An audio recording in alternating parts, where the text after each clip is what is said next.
Hey, yo, it's me, Pops Van Marmalade, and you're watching the Comics-Related Madness Network. Huh? So come get some. CromCon. CromCon.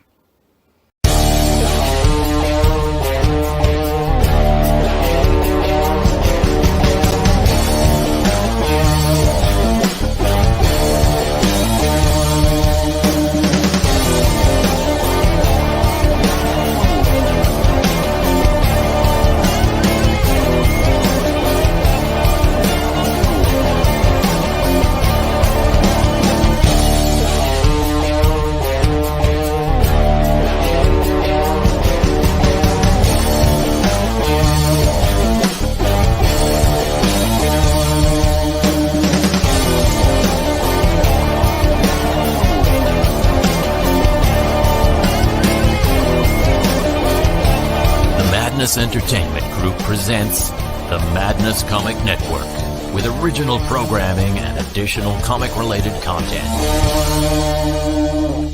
Hey, we want to shout out to our sponsors, Daytona Beach Comic Con. If you are a fan of comic books, if you're a fan of comic book conventions, and if you like meeting comic book creators and getting comics and comic-related stuff, then you need to make your plans to attend Daytona Beach Comic Con.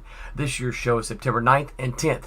Silverline will be there, so you should make your plans to be there too. We'll see you there. If you like comics and find yourself in the Orlando, Florida area, doesn't everyone come to Orlando at some point in time to see the House of Mouse? But when you're here, you need to make it a point to visit Coliseum of Comics, especially the one on East Colonial Drive. They carry Silverline comics, even a limited edition Coliseum of Comics version of our comics. So, when you go, be sure to ask for Silverline Comics and tell them we sent you. OCD stands for Orlando Collector Deviants. OCD, Steve and Trish, they're a family of geeks who promote geek things, particularly those around the Orlando, Florida area. They're big supporters of Silverline, and we think you should be supporters of theirs too. Go give them some love. If you are an independent comic book maker and you need to get your independent comics made, you need to look no further than Kablam Digital Printing. They print our books, and they do a bang-up job. They're not only trusted by Silverline, but many, many independent comic book makers. Head on over to kablam.com and see for yourself just how easy it is to have your comic printed by them. And tell them Silverline sent you. Hi, this is Tim TK, host of That Silverline Show on Tuesday. Join us at 11 p.m. Eastern, 8 p.m. Pacific every Tuesday night as we discuss pop culture and the joys of making comics. Hi, I'm Barb Kilber, co-host of Silverline's Wednesday Wham. Join us each Wednesday nights as we discuss comics, literature, movies, and anything else that may catch our attention. I'm Roland Mann, and I host Silverline's Silver Sunday. Join me every Sunday at 8 p.m. Eastern as we make mine Silverline.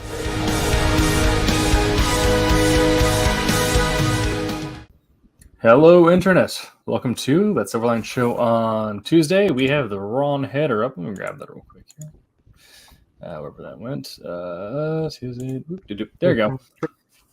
Yeah. I'm your host, Tim TK, and you might notice he's a little quiet right now, but are joined by Jose Fuentes. Currently coming to us from the lobby of a hotel somewhere in the middle of nowhere.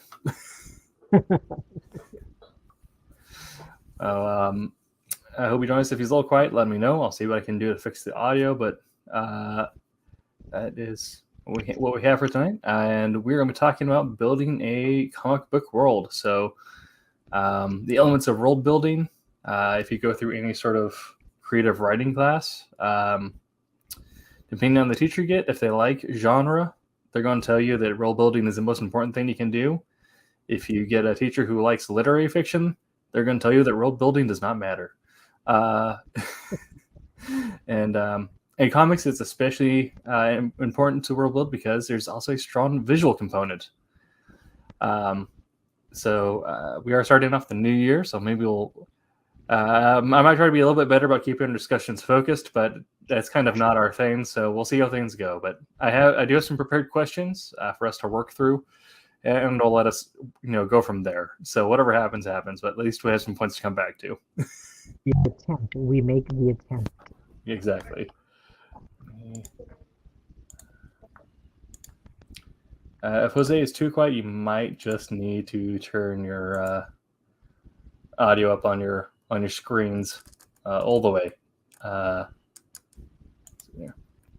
Okay, so when I'm when I think about world building, especially for genre work, and most comics are in genre, fantasy, science fiction, fantastic, what have you.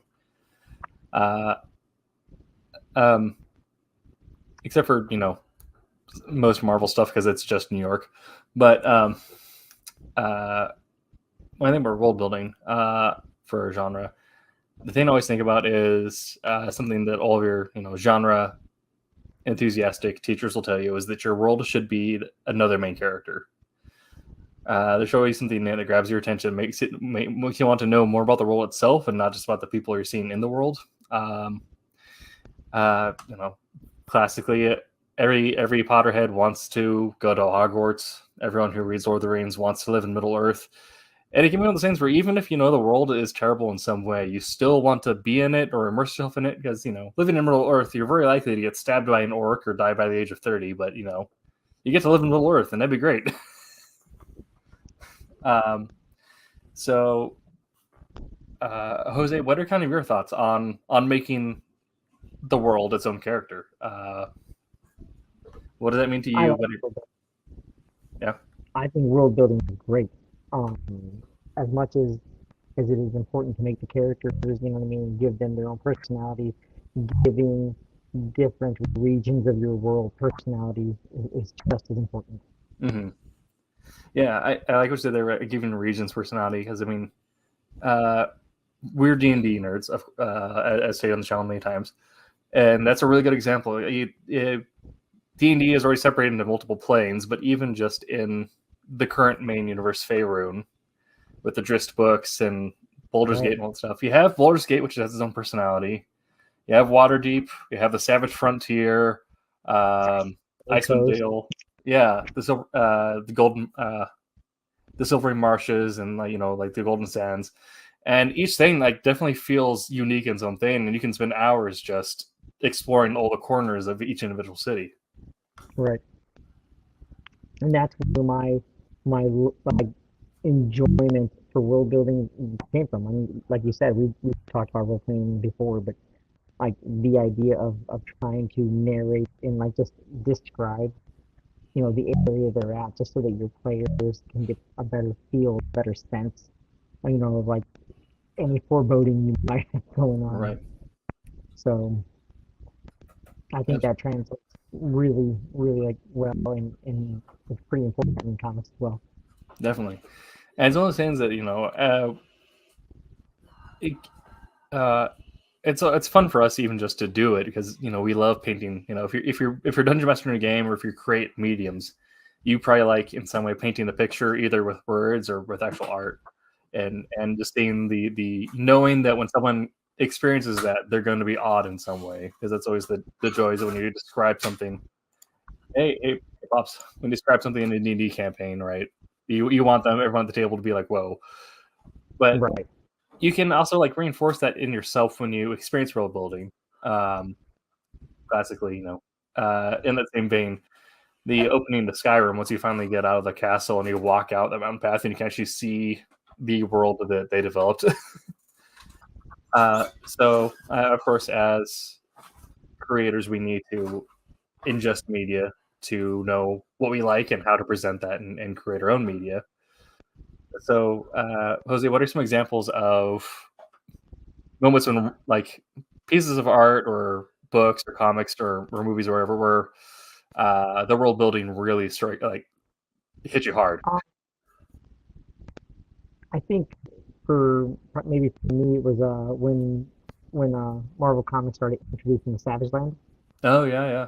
That was you took them in from New York or wherever they were, Great Lakes Avengers and whatnot, but you would all of a sudden be transported them into an entirely different scenario, entirely different genre. All of a sudden, dinosaurs and crazy mutates everywhere and whatnot. Yeah. I think that was just bold.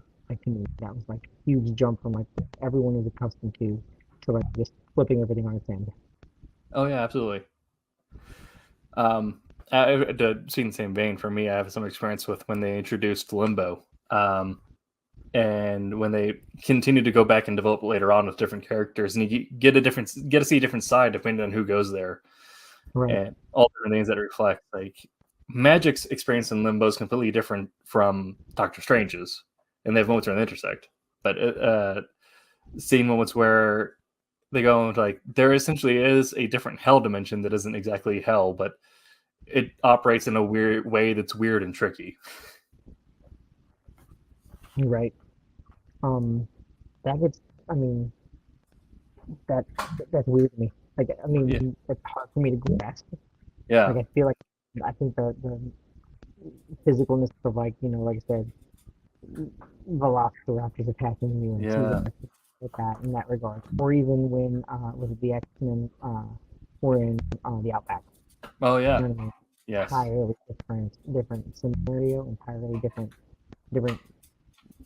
mentality, like, of what they can do and what they can get away with, because there was nothing. Mm-hmm. Absolutely. And he says something there where, like, you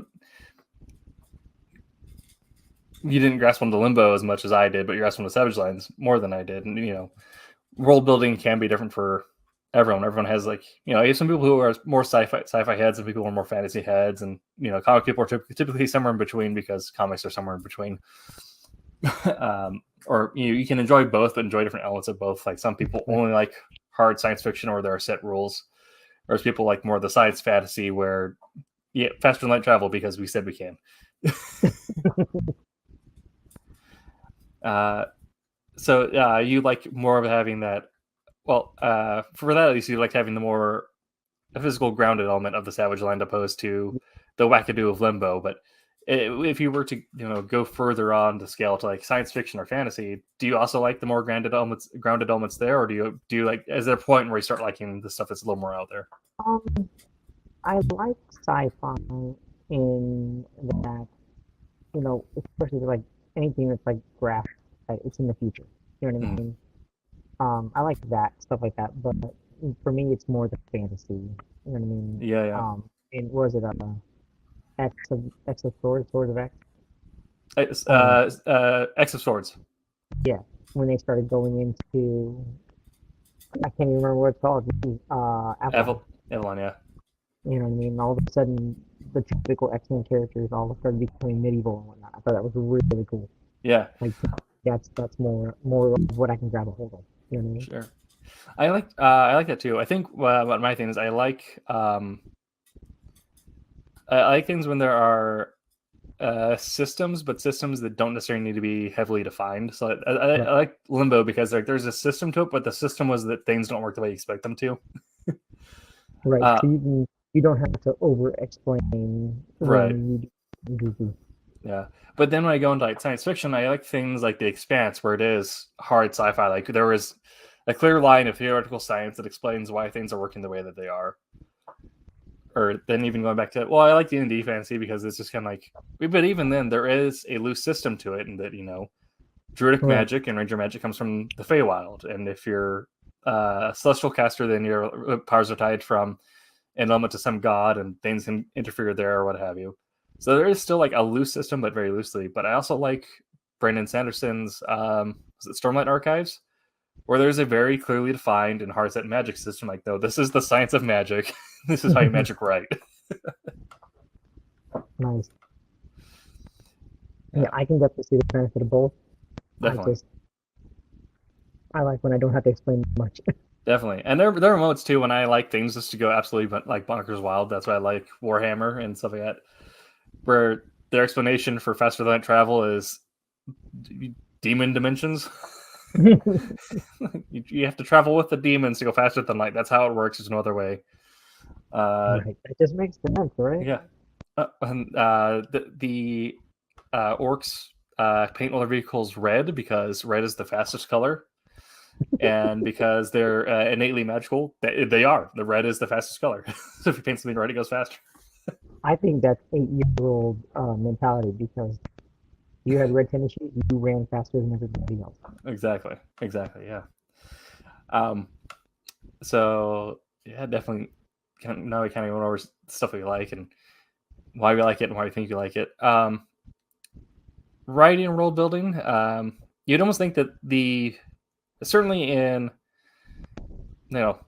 traditional books, the onus is on the writer to build the world because that's all there is to it. He's just text on a page, and it's your job as the writer to show everything. So, but in comics, as a writer, I don't say you get an easier job in the world building, but you get a different job, and it's not on you to paint the picture.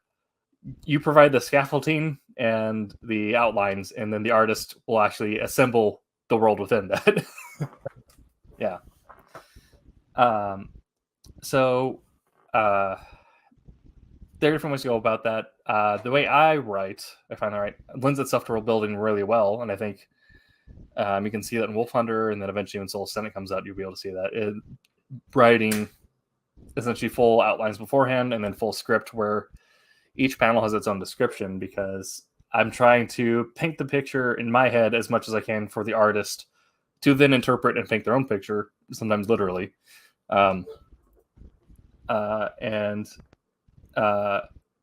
Somewhere along the line that matches the dialogue, and then the reader gets the final version of the world. But you get this really cool exchange where the world has essentially been built 3 times. First in the head of the writer, then in the head of the artist, and then it finally gets interpreted, and the pages and the spaces in between the panels gets completed by the reader. So as the artist or inker, or however you position yourself in that timeline, Jose, as the more artistically inclined person in the process, how do you feel about that process, and what do you like about it? I mean, I think I said it before. Yes, definitely. I like working, like if I'm doing any kind of pencil work, or even if I'm creating of anything, any world and whatnot, like keep in contact with the writer, right? Like, because I've created, like, especially for role playing, I've created an entire map. Oh yeah. Map everything out. You know what I mean? What is over here? What's over here? You know, the climate and whatnot. And just for everyone to play in about this much of the whole thing. Yes. But it explains like where a particular character came from, and I guess the regional stuff, like I said. But I actually enjoy that. I know it sounds weird to some people, but I actually enjoy that. That's fun. And being a part of that, and so from a creative point of view, like if the writer is descriptive, that just makes it that much more enjoyable, I think. No, yeah. Because you can, as an artist, you still put in your own feels, you put in your own, concept, your own what's the word? Your own inspiration, I guess, into it. But that inspiration still comes from what the writer wrote, and if the writer is descriptive, then I think that just lends to really like helping like a very like vibrant world. Definitely. And I think you said something cool there. That's, if the writer's descriptive, it can help provide inspiration for the artist. And I think a lot of new writers, when they get into it, they're afraid of, am I being too hand-holding for the artist? Am I being too domineering? Right. Am I not giving enough? And I think there is. I think if you're ever a writer, you should always go on the side of giving more, kind of whatever medium. The only exception being exposition. If you limit your exposition at most times, if possible, but unless you're creating, an apocrypha style book, because people pick up your apocryphas because people like worlds. But right. Always go on the side of providing more detail. I mean, there's something like you can be controlling to an artist if you get to the point where you're spending an entire page describing one panel, essentially saying it needs to be exactly this way. But if you're describing the exact motion being taken, the style of what everyone is wearing, the type of room it is, if there's something that's important to the plot or something that is important to the character, mention it, because the artist isn't going to read your mind from, however many miles away. But, provide as much detail as you can, because, unless you're taking a full page, you're probably giving the artist just food for them to churn out more stuff, because if you and also provide references. If you're Yeah, asking for, specifically want in yeah, there. Like there has to be this concrete statue of an eagle staring down while picking its nose with the claw, and that's detrimental to the story. So like if you have a reference or something like that oh yeah, you like specifically want in there, like but this Maltese Falcon has to look like this. right, That's definitely. important. Like I wrote a comic and I had to essentially reference like he's wearing scale mail in the style of scale mail in the style of Lorica Significatum, which is the Roman imperial scaled plate. Right. I don't expect every artist to know that, so I just found something off Pinterest attached to it and is off with it. It's like it's not exactly this. This is just the style for his sci-fi armor. So. I did that for I basically call it a murderboard. I did that when I had designed characters for school, and one of them was like I picked a Cebu, which like because it's a water buffalo. I picked a Cebu and wore like a Turkish armor. It's like leather plate, or not leather plate, but leather panels all over the place. Yeah. So I had to describe what that looked like and pull up references for that. That was a blast. Oh yeah, absolutely. I think it's very hard to go overboard with details as the writer in comics. And if your artist does have an issue with it, they'll let you know when they should. Maintain healthy communication. But and that's just kind of one part of it, because you also spend time, like Jose had said, depending on how deep you want it, you might need to create a map or create systems and infrastructure and all this other stuff. Writing Wolf Hunter, luckily I didn't have that issue because London is a real place and it exists.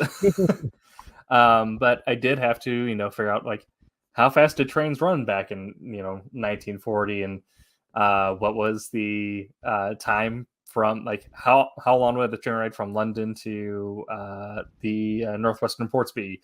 What would the weather be like? So did you do that to help with pacing? Yeah, help with pacing. Like, okay, is this going to be like? Does the story take place in one day? Is it take place over 2 days? Would there be a sleeper cabin on this train? Or were they still running private cabins at this point? And also, fun fact, there's actually a lot of private cabins on trains because all the big public cabins got requisitioned for supply trains. Right. And working all this other stuff into that. And it is fun going through and just kind of researching and building out your own storyboard. Like your board, your world. I'll go into the big two later on, but what they call it would be the story Bible. More often than not, at least if you're independent, like you're going to have more text in that document than you will in your finished product. Right. Yeah. I think, depending now, because Batman, I think, had the record for the biggest Bible. Of course, there's a ton of Batman things, but I believe they need to update the Bible several times a year because there was one of the few properties where, like, yeah, just introduce new characters all the time. We kind of don't care. Just make new characters. I know also some people have their favorite parts. For me, I'm always a fan of again, I didn't really need to do this for Wolf Hunter because it was Allied England and Nazi Germany, but for other things, I like creating the political and governmental structures. Which empires are with who, which small kingdoms or duchies are working with what. Is there a spy in this kingdom who's doing this for another thing? Blah, blah, blah, blah. Because you're going to end up creating more characters as we go down that, and characters provide some of the best plot hooks that tie you back into the world. I know some people get really into the economics too. I do lightly, but I know some people are all about like there's a river here, so that means that they probably do. They have like a wood shoot, and they probably have good farming. So this is an agricultural town, and they probably trade with this place, which is a mercantile kingdom. Well, so Jose, what are kind of your favorite parts of world building? What kind of things do you really dig into when you're creating? Not that.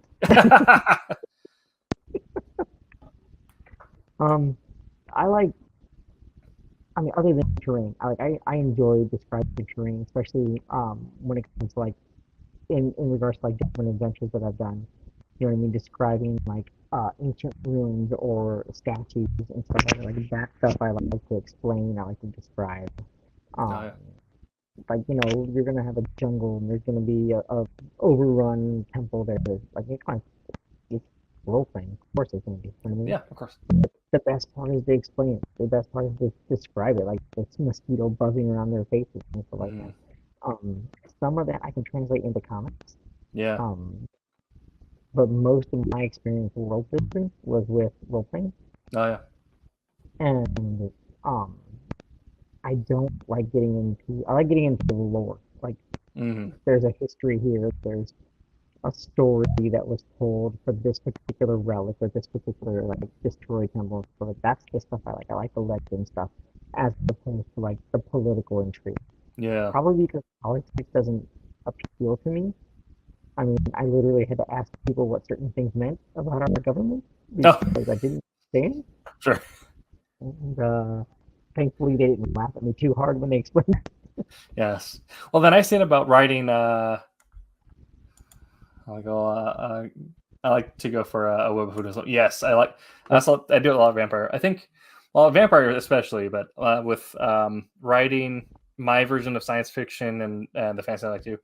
The nice thing is I can kind of avoid all modern day politics and base it mostly off of Roman politics or the politics surrounding like the late Middle Ages, the creation of Magna Carta. How did like all the the Barons' Rebellion? What did that political structure look like? Or even the Reconquista of Spain. Like the politics there weren't as clean cut as you might think, because there are a lot of people who kind of were working for either side or didn't know what it said. There were some Moorish dukes who were working with Spanish kings, some Spanish dukes who were working with the Moorish kings, the Caliphate, and El Cid, the knight who worked for both sides, got married. El Cid is one of my favorite characters from history. So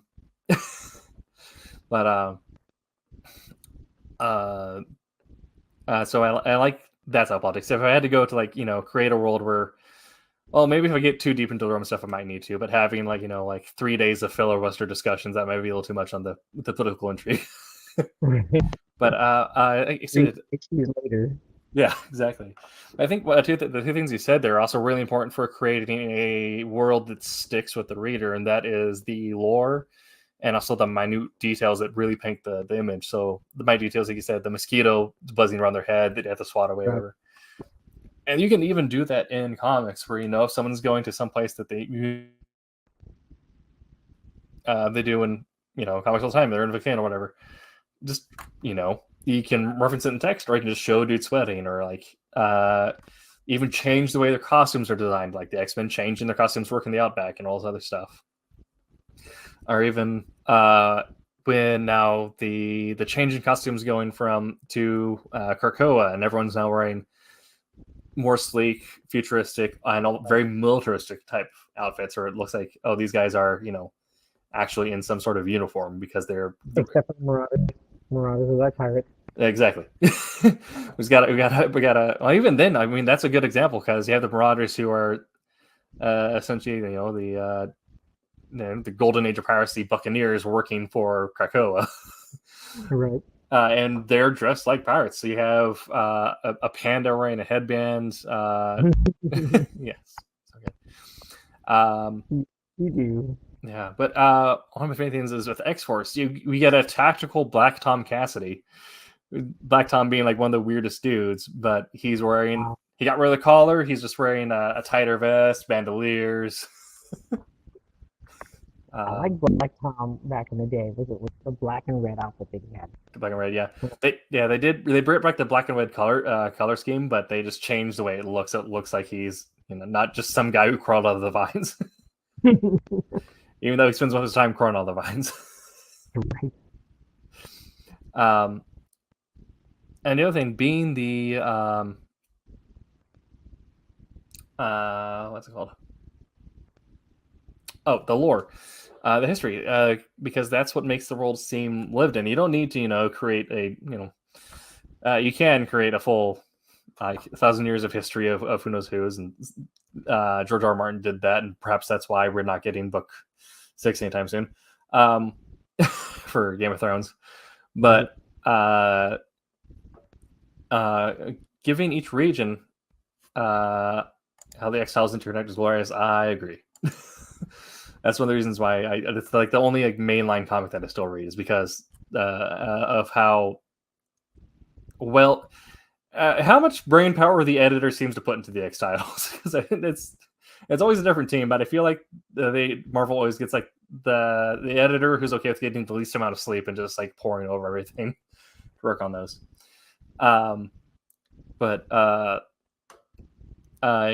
Creating small legends and fables about towns like, we don't know how we got founded, but this is what my grandma told me, and all this stuff for giving characters their own lore and backgrounds. And if you create a religious or god system for your world, what's the creation mythos? What is the are the gods active or inactive, and what's the reason? Therefore, was there a schism and the gods had to leave, or was there some fight? The gods like, okay, we need to watch over everyone, so we're gonna stay here now, or put like sentinels.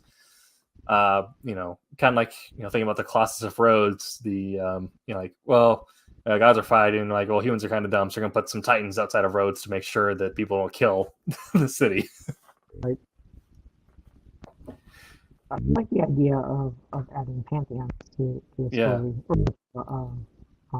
a world as well. Like that, you just mentioned that, but that's actually that helps to define some of the characters. Like some people in this village, they may be like overly devout, and then even taking aspects of real life, like say, if you take a particular region and they are very much like Amish people, you know what I mean? Like you're beyond of any fantasy world in that.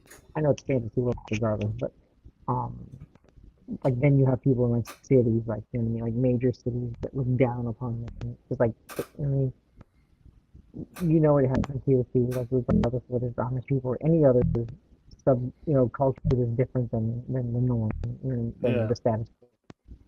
So that's interesting to include that into it. Like, man, there's so much you can do when you build worlds. Seriously. Absolutely. We just created characters for a one shot, or not one shot. We created the Intercession Zero for our new campaign, which is going to be we actually opted to do a long form campaign. So hopefully we can ruin the DM's lives over the next 2 years. I'm not DMing this one, which is going to be fun actually to play again. But the world he created, he did something kind of similar where he wanted to mirror kind of the Reformation, but take it to extreme. Interesting. Also mirror that. So the idea is that there's two main gods, the embodiment of order, the embodiment of chaos, and at some point the gods fractured and each became two. So you end up getting the people that worship the old personality of order, and then the reformers worship the new personality. And the same thing happens with the Chaos Pantheon. And kind of looking at the creating of denominations within that, what if that was actually like a little representation of, the gods splitting apart? So essentially more churches fracture off that are all, denominations of the same church worshiping the same god figure, but they all believe in a different aspect of him, more so than the other ones do. So the god of order is also, a part of him is the god of agriculture and all this other stuff. And so, and because that getting a ton of churches to grow up, so it ends up creating like a very faith-based society where like it's impossible to escape. Every town has its own separate church, which may or may not be related to something else.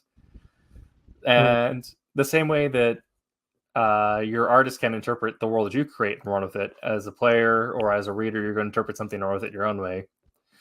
So if you're a writer who is inheriting some established world building to create a new story in, which, in comics, what happens more so than other mediums. If you end up getting picked up by a publisher with a long running title, like, hey, we want you to write a series based in here, go do it. You don't necessarily need to go buy the book. You can find ways to play around with it. So what I did with my character, I used 2 books. I used the Eberron lore book to choose my race, and the Tasha's Cauldron to pick my subclass. So I'm a Kalashtar Psy Warrior fighter.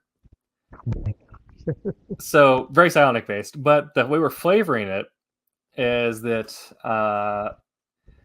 my character at one point was in the Job Got Ron. He's like a mob enforcer.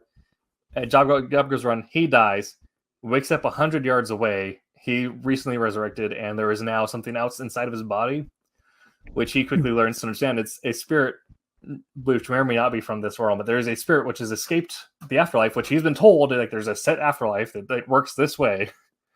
And now there's a spirit that is co-inhabiting his body and giving him psionic powers. So his whole thing now was like, man, I gotta like catch up on my religion and figure this out. Right. So he's a mafia-based character, so he's like a little inherently selfish. So his first thought is, well, if this thing that's haunting me escaped the afterlife, maybe I can too, and maybe that's my best bet at getting some level of immortality.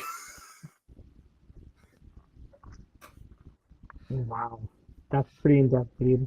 It's pretty in-depth. Yeah, it's fun. But yeah, that's the way you kind of think about, you're presented this world within it, and you're like, okay, what are some tools I can use to play with that? When you're writing something that's set in a world, or if you're writing historical fiction, you're presented the world, but you don't necessarily need to present that world in exactly that way. You can find ways to play with it. That's kind of the same way I think you need to think about it. It's like writing Wolf Hunter. I didn't just want to write the story of the Tizard mission in a very straightforward retelling of World War II history. I wanted to create a spy story in there. So what's a plausible way to play around with that? And how can I fit in something that is unique and interesting in a story which is at this point set history? Right.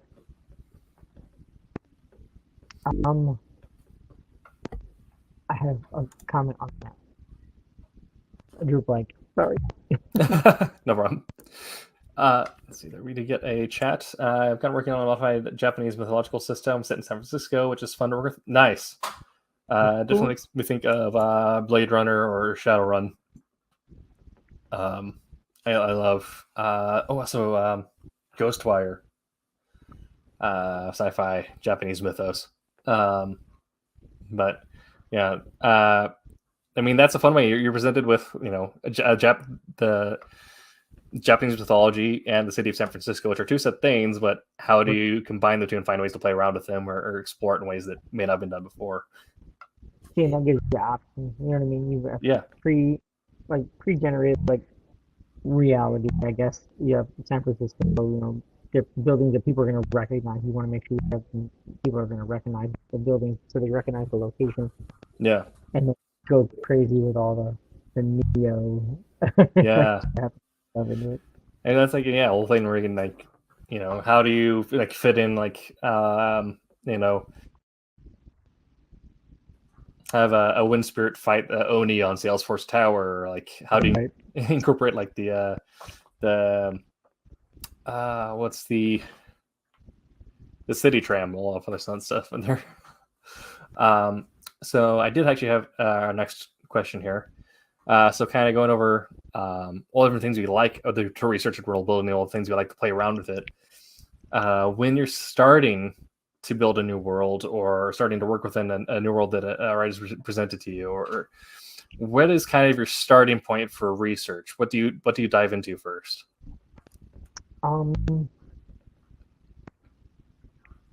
I think for me, like I said before, it's history. If I want to create a history, I create a part of a world. Like I said, people playing about that big of it, right? Yeah. But I ended up having a desert area, and I was playing a lot of was the Stone Prophets, Ravenloft Stone Prophets. Yeah. So I really wanted an Egyptian feel to it, and you know what I mean. The sand itself was trying to kill people, and even though the players never ever went in that direction, but I have it set up ready to go. But it's always like searching, like I guess the references that I look up. I mean, if I see a picture that I like, Yeah. I want to incorporate that in. But that's part of the research for me. What animals would be in this climate? What's going to grow here?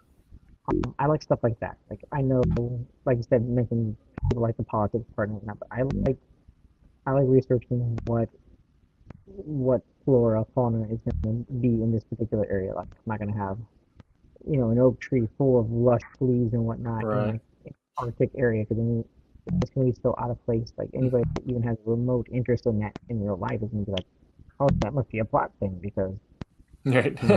trees growing, and I'm just like, oh no, I'm just a moron that didn't know it couldn't be there. You don't want So, to. I like to look at my references. I like to keep my references. Definitely.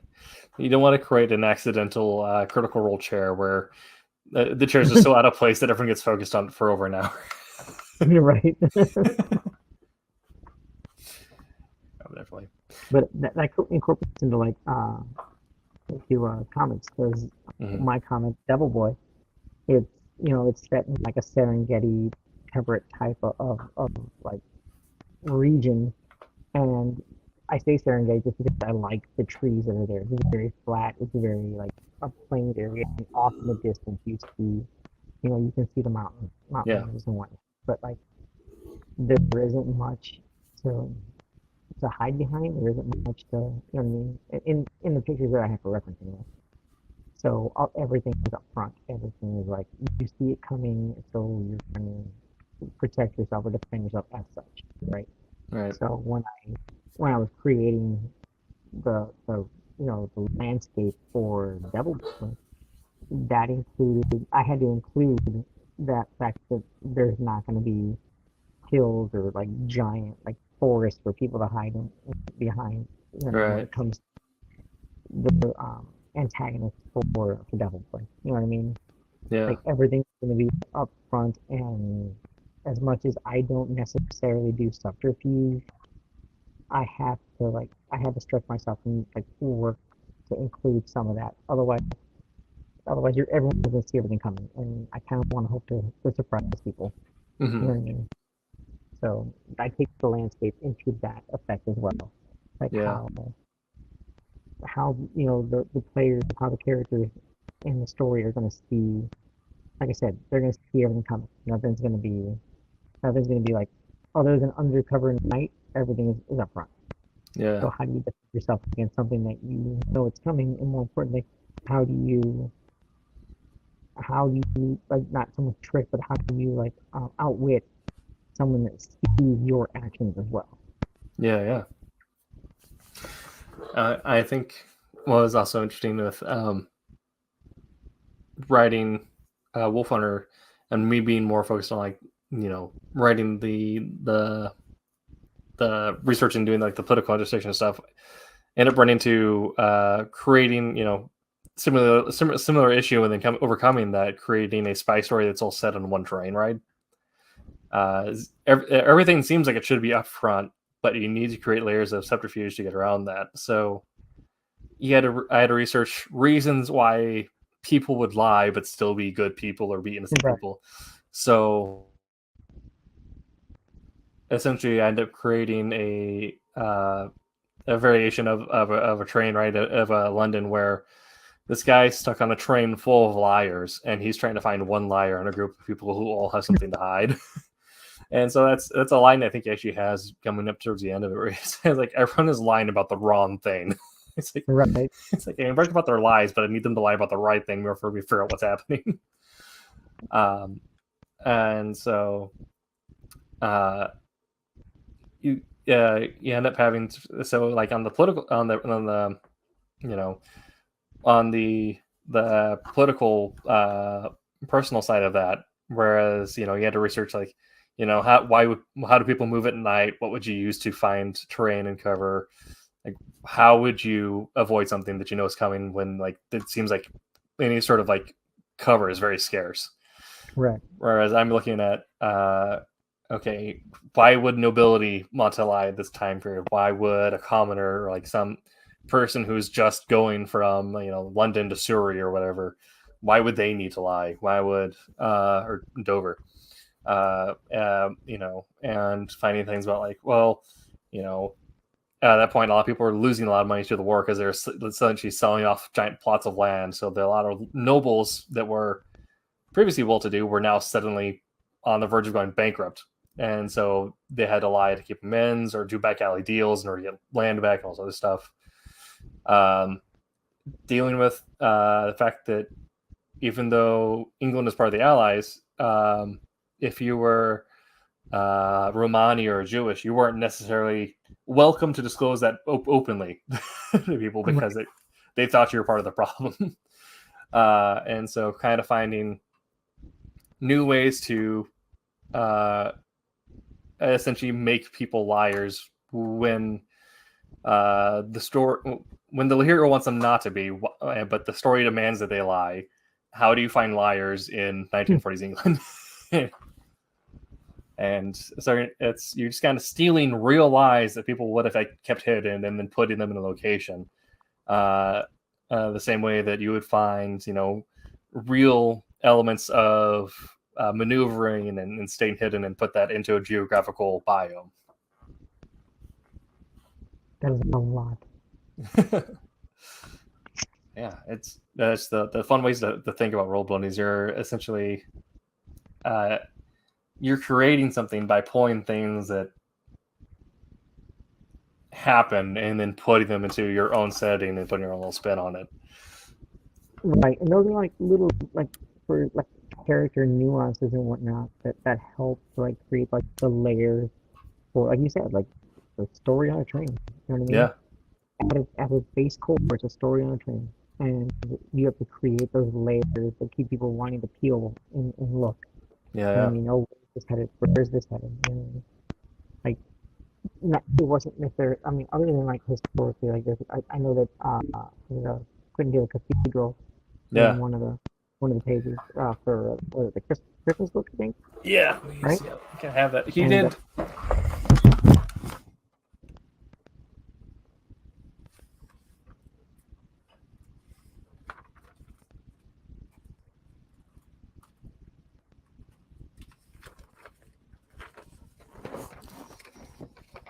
They did two things that Richard Card a ton of reference. The first is he did the interior of St. Martin's on the Field.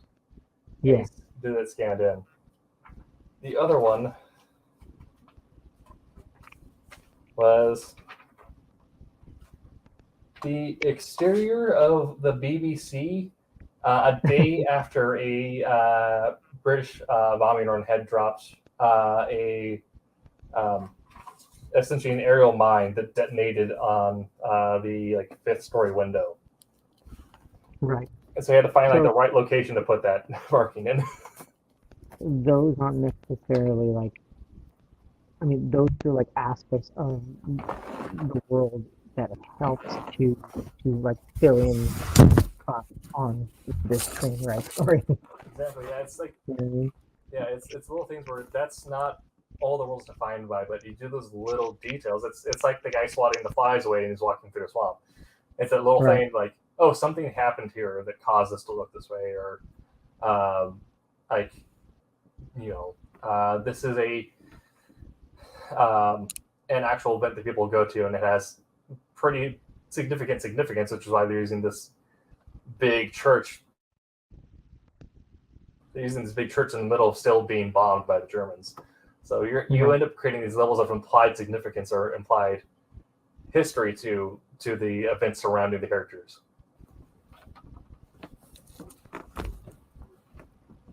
And that's cool. I dig that a lot.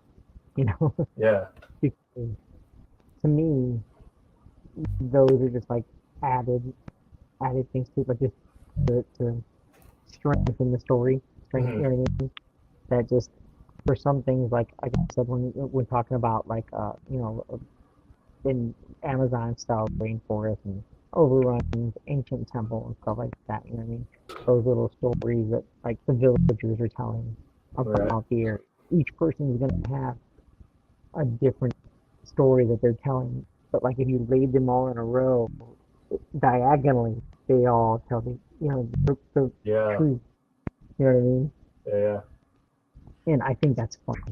Like in, introducing that, you know what I mean, into a story where I think it's a little, to me anyway, and I haven't tried it yet, I'll be honest. But trying to incorporate that into a comic book story, I think is a little different. Oh yeah. You would almost have to like lay the panels out all across and then have each person tell the story, just slowly work its way across. Yeah. You know what I mean? The page, so you can see that each person had a little bit of it. But when in regards to role playing, like that's easy. Like just have them go. Like the people are gonna go. Your players are gonna go and investigate it, and you're just like, oh yeah, this person. And me personally, for like a story like that, I tend to write it out. That way, when I'm actually like telling the story, I'm actually reading what I wrote. That way, I know, Yeah. you know, where to line up at. Definitely. There is some interesting ways you can. I think if you work well with your artists, there are some interesting ways you can almost kind of do that in comics as well. Like you had said, where you need to lay each thing out differently in a panel, but you can still make that visually interesting, depending on how wacky you guys are willing to get with the panel structure. Right. There was, and also you need to be okay with abridging scenes, which I know some writers like the darlings, but if you can abridge a scene and get the reader the information in a way that is much more compelling than talking heads, I choose that all the time. But there was, I think, was it Department of Truth? It was that or something else, where essentially the protagonist had done a series of interviews to complete an investigation. But instead of showing us each individual interview, they are in what is like a church with a stained glass window, but they turned all the stained glass into a different panel. So each piece of stained glass is a different character, and it's their part that creates the full truth in that section of stained glass. That's neat. That's okay. Yeah, I'm always find ways to abridge storytelling and find ways to get wacky with the panel structure because that'll allow you to, make the characters and the world that much more alive, because you're unveiling the truth about the world in a way that makes the characters much more digestible. Right. Yeah. Well, it has been just about an hour. I don't know if we'll go for a full 90 minutes today. I think we'll let Jose get back up to his hotel room and have a hotel lobby. But yeah, any final thoughts, Jose, on world building? Those teachers that prefer the literary aspect and only want to create characters and whatnot, I would fail that class. I know. Yeah, literary fiction is I appreciate it, and I have written and published some, but it's, you can only write about a person having an epiphany while a kettle boils over so many times. Right. Yeah, it's I need my robots with laser eyes and my giant dragons. Right, no kidding. And enjoy your thesaurus. Yeah. Like, when it comes to describing your world, when it comes to like talking about it, like saying, oh yeah, this cool part right here, and it's cool because of that, and the cool part about it is, dude, come on.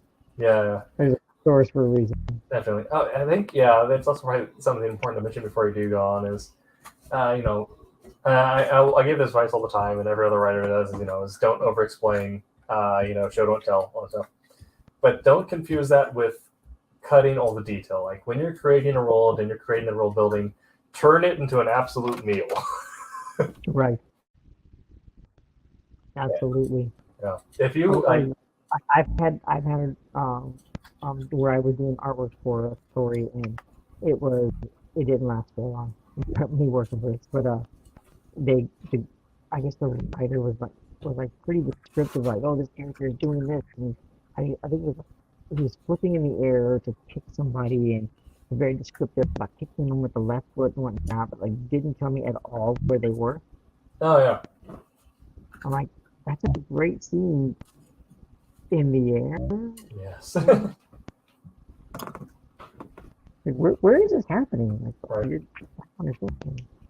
So yeah, Yeah, you be generous with your descriptions.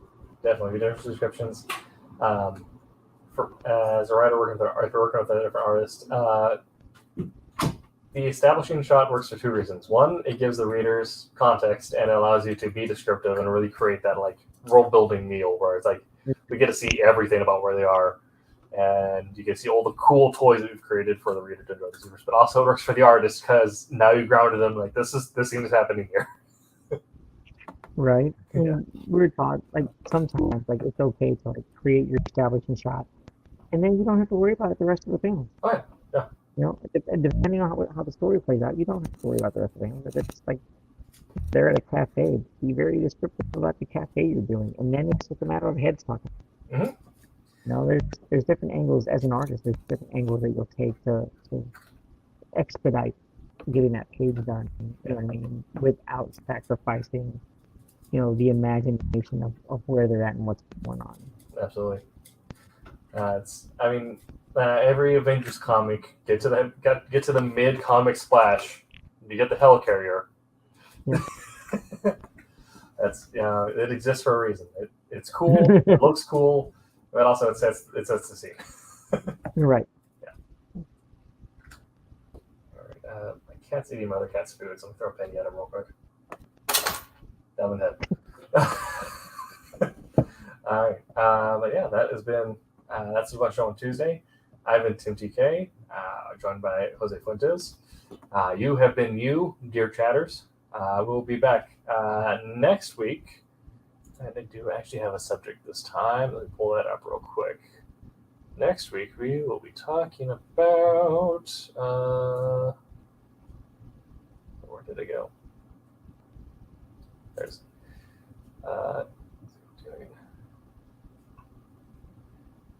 next week is the 10th, and we're talking about comics and color theory.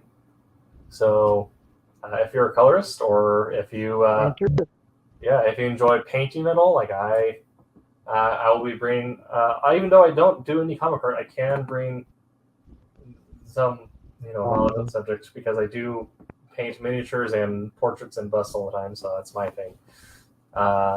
So I'll be bringing some color theory in there from a painter's perspective as well.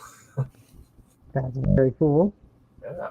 I got a couple thoughts on that. Okay, cool. Be sure to check out 8 p.m. Eastern Time, Wednesday and Sunday for Wednesday Wham and Silver Sunday.